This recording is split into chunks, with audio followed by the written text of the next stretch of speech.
Olá pessoal do 8º ano, sejam todos muito bem-vindos a mais uma aula de ciências. Eu sou a professora Camila e hoje a gente vai conhecer um pouco sobre as matrizes energéticas e matrizes elétricas. Então vamos lá. Sobre a energia inicialmente, vamos relembrar algumas coisas. Primeiro, nós vimos que precisamos de energia para atividades básicas do nosso cotidiano, como cozinhar, se locomover, iluminar alguns ambientes, ok? E toda essa energia, vem aí de fontes, que a gente chama de renováveis e não renováveis. Fontes renováveis a gente pode dizer que são o sol, o vento, a água, a biomassa. E não renováveis, combustíveis fósseis, o petróleo, o carvão mineral, o gás natural, ok? Esses são alguns exemplos. E aí a gente chama esse conjunto de fontes, renováveis e não renováveis, de matrizes energéticas, ok? Então esse é basicamente o conceito de matriz energética, um conjunto de fontes, certo? De energia que estão ali disponíveis para consumo. Dentro das matrizes energéticas, a gente tem um conceito de matriz elétrica. O que seria matriz elétrica? São as fontes que estão disponíveis apenas para a produção da energia elétrica. Então a gente diz que ela é uma parcela da matriz energética. Então muito cuidado para não confundir esses dois conceitos. E aqui a gente tem um gráfico que seria basicamente a matriz energética do mundo todo, A matriz energética mundial. A gente vê que quem está bem na frente é quem? O petróleo e os seus derivados, com cerca de 31,5% do consumo. Em segundo lugar vem o carvão mineral, depois o carvão natural. Aí a gente vai ter a biomassa com cerca de 9,3%, nuclear, a hidráulica só tem 2,5% e ali onde tem os outros, que seriam para completar os outros 2%, basicamente energia eólica, energia solar, energia geotérmica, certo? Então essas aí completam ali o restante dos 2%. Então a gente consegue ver que as fontes renováveis dentro desse consumo energético mundial, a gente fala que seria basicamente, totaliza ali 14% apenas. Já no Brasil, a gente observa aqui a matriz energética brasileira, a gente vê que o petróleo e seus derivados, ele está aí levando cerca de 34,3%, ok? Seguido ali dos derivados da cana-de-açúcar, por exemplo, o álcool, que é 18%. Aí tem a energia hidráulica, certo? Tem as questões hidráulicas, depois gás natural, aí tem lenha e carvão vegetal, carvão mineral e assim sucessivamente. Analisando aqui, a gente vê ali nos renováveis, onde estaria a eólica, a solar e a geotérmica, cerca de 7% apenas. E aí as fontes renováveis no total, dentro da matriz energética brasileira, ela aí totaliza 46% mais ou menos. Nesse gráfico aqui a gente consegue observar a comparação dessas duas matrizes. No primeiro, ali na primeira coluna, a gente tem o que seria a representação da matriz energética do Brasil. Toda essa parte verde são ali as matrizes de uma fonte de energia renovável, então cerca de 45%. Na parte cinza, seriam as fontes não renováveis, que totaliza assim, mais ou menos 55%. Quando a gente olha para a matriz energética do mundo, vê o contraste como é diferente. Cerca de apenas 14% das fontes renováveis vão estar aí totalizando essa matriz. E os 86% são das matrizes não renováveis. Então, o que é que a gente pode enxergar aí analisando esse gráfico? Primeiro, a gente percebe que a matriz energética brasileira ela é bem mais renovável que a do mundo, que a do restante do mundo de um modo geral. A gente observa também que os principais emissores de gases poluentes, como a gente já sabe, são as fontes não renováveis, principalmente os combustíveis fósseis, certo? E aí, dessa forma, a gente pode entender que o Brasil ele consome menos fontes, eles consomem mais fontes renováveis, no caso, consome menos fonte não renovável, ok?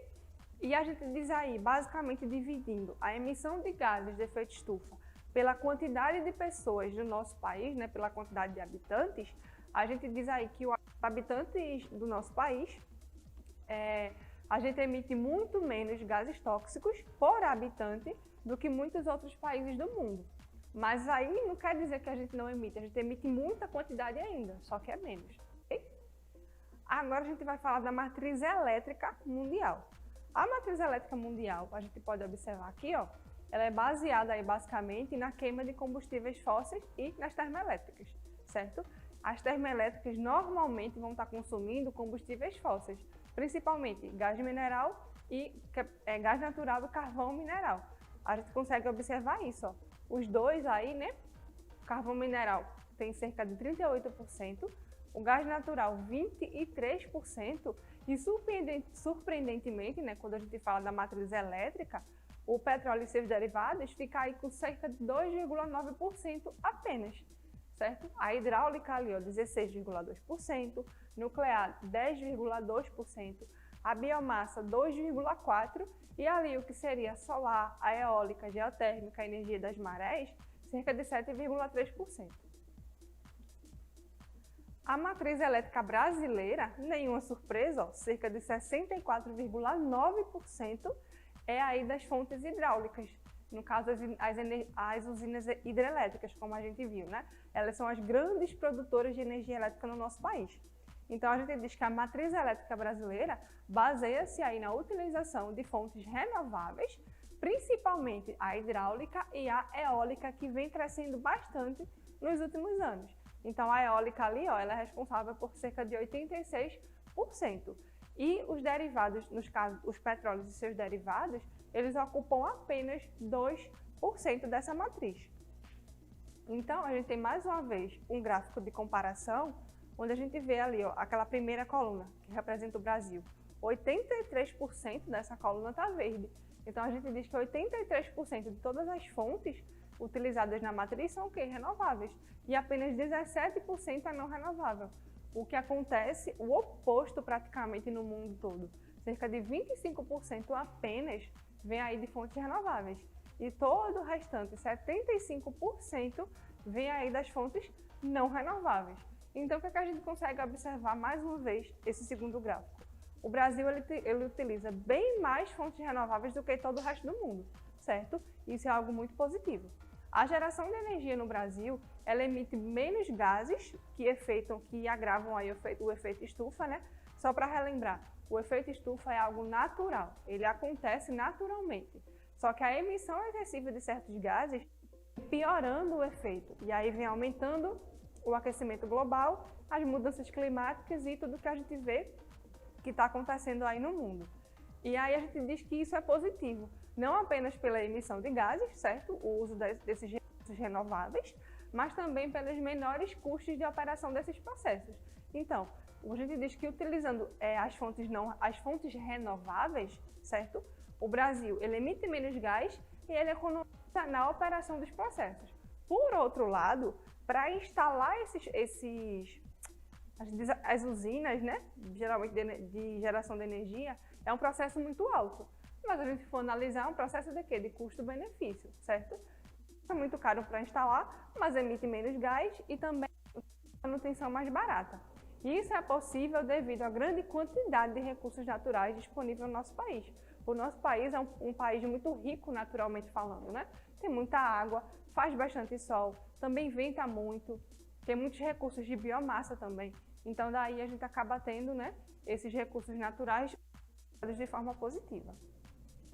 Esses dados todos, né, foram retirados da empresa de pesquisa energética, né, a gente tem o site ali, quem quiser dar uma lida pode acompanhar, do projeto aí ABC de Energia. E aí, mais uma vez a gente volta, né, para as questões de emissão de gases tóxicos na atmosfera. Segundo o Observatório Nacional do Clima, no ano de 2017, o Brasil ele emitiu cerca de 2,071 bilhões de toneladas de gás carbônico na atmosfera. Isso é muita coisa. E aí os principais emissores desses gases são a agropecuária, transportes, certo?